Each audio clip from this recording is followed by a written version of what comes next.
Kembalikan umat kepada Quran, kembalikan umat kepada sunnah, bukan kepada pendapat kita. Assalamualaikum warahmatullahi wabarakatuh. Baru saja telah kita tonton bersama pernyataan Ustadz Wahabi, Ustadz Yazid Jawas, yang dengan lantangnya ia berkoar kembali kepada Al-Quran, kembali kepada sunnah atau hadis Nabi Muhammad SAW. Saya katakan dengan tegas, apa yang disampaikan oleh Ustadz Yazid Jawas barusan adalah pernyataan sesat dan menyesatkan. Dan pernyataan itu menandakan dirinya tidak paham kandungan ayat-ayat Al-Quran. Ia menandakan tidak paham apa madlul hadis, apa yang disampaikan oleh hadis Nabi Muhammad SAW.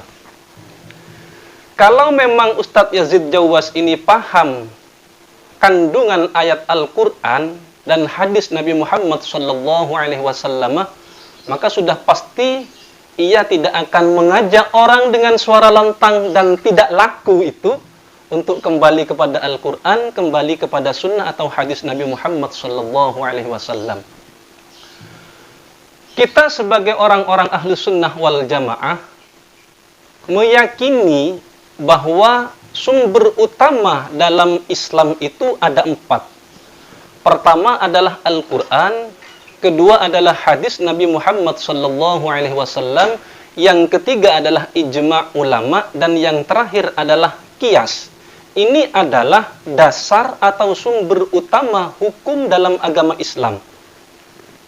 Ini dijelaskan dengan detail di dalam Al-Quran. Makanya di awal saya katakan Ustadz Yazid Jawas ini tidak paham Al-Quran.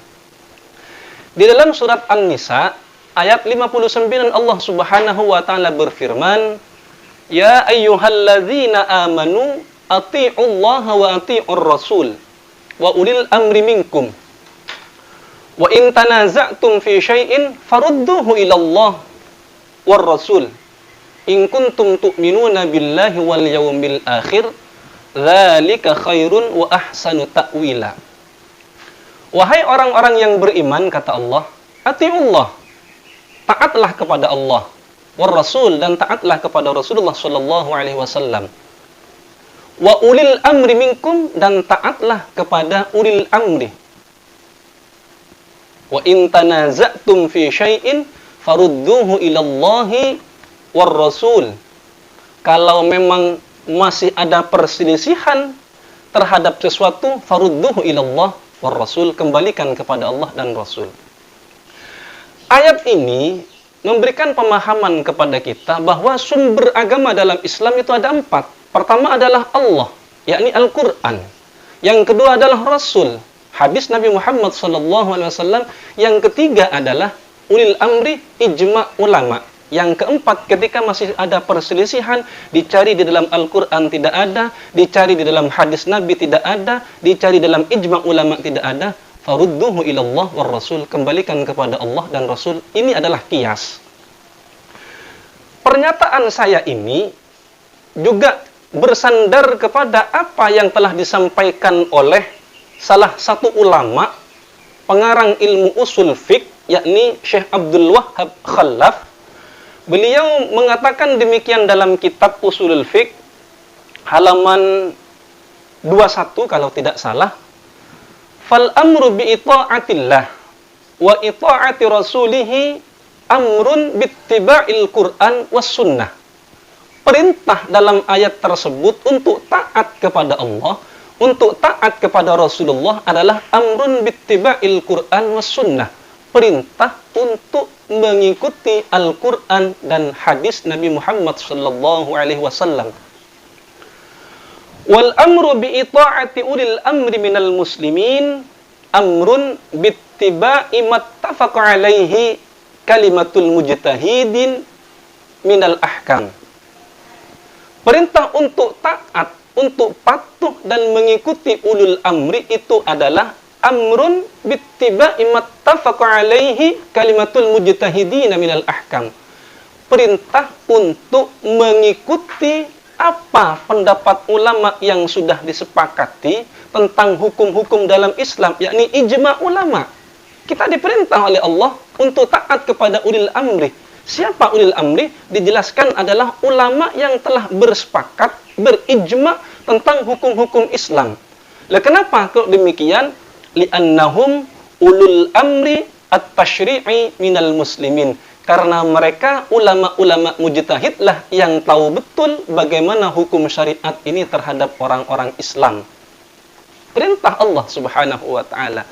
Lalu kemudian di ayat selanjutnya itu wa in tanaza'tum fi syai'in farudduhu ila Allah war Rasul. Kalau masih dalam berselisih dalam masalah sesuatu, kembalikan kepada Allah dan Rasulnya. Itu artinya seperti apa? Wal amru biraddil waqa'i al mutanaza' fiha ilallahi war rasul amrun bittiba'il qiyas haitsu la nassa wala ijma'a. Perintah untuk mengembalikan apa yang terjadi, yang menjadi perselisihan, perbedaan pendapat di antara kita, dikembalikan kepada Allah dan Rasul dalam ayat tersebut adalah amrun bittiba'il qiyas haitsu la nassa wala ijma'a. Adalah perintah untuk mengembalikan sesuatu yang menjadi perselisihan di antara kita itu kembali kepada qiyas. Kalau memang di dalam nasnya yang sharih Al-Quran dan hadis tidak ditemukan dasar hukumnya, kemudian wala ijma'ah, di dalam ijma' ulama juga tidak ada dasar hukumnya, kembalikan kepada qiyas. Farudduhu ilallah war rasul, kembalikan kepada qiyas. Maka kemudian, apakah yang dinamakan qiyas itu?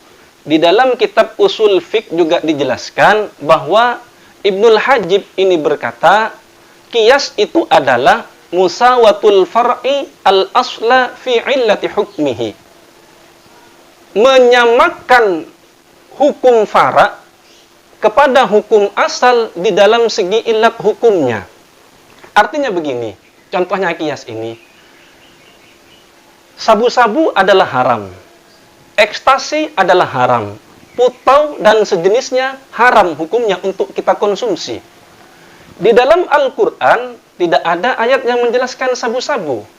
Di dalam hadis tidak ada yang menjelaskan hukum ekstasi, putau dan lain sejenisnya. Ini namanya far', ini adalah cabang. Ekstasi, putau, sejenisnya itu adalah cabang. Ini kita mau menghukumi apa? Di dalam Al-Quran tidak ada. Di dalam hadis Nabi tidak ada. Di dalam ijma' ulama juga tidak ada. Maka cara selanjutnya yang harus kita gunakan untuk menghukumi ekstasi, sabu-sabu dan lain sebagainya yang tidak ditemukan di nas dan ijma' itu adalah qiyas. Kembali kepada hukum asalnya. Menyamakan dengan ilat hukum asalnya apa? Khamr. Di dalam Al-Quran jelas khamr dilarang. Di dalam hadis Nabi jelas khamr dilarang. Hukumnya sama, ilatnya sama apa? Sama-sama memabukkan. Putau, ekstasi, sabu-sabu sama-sama memabukkan, ilat hukumnya sama. Berarti dikembalikan kepada hukum asalnya, yakni khamr. Itu yang namanya qiyas.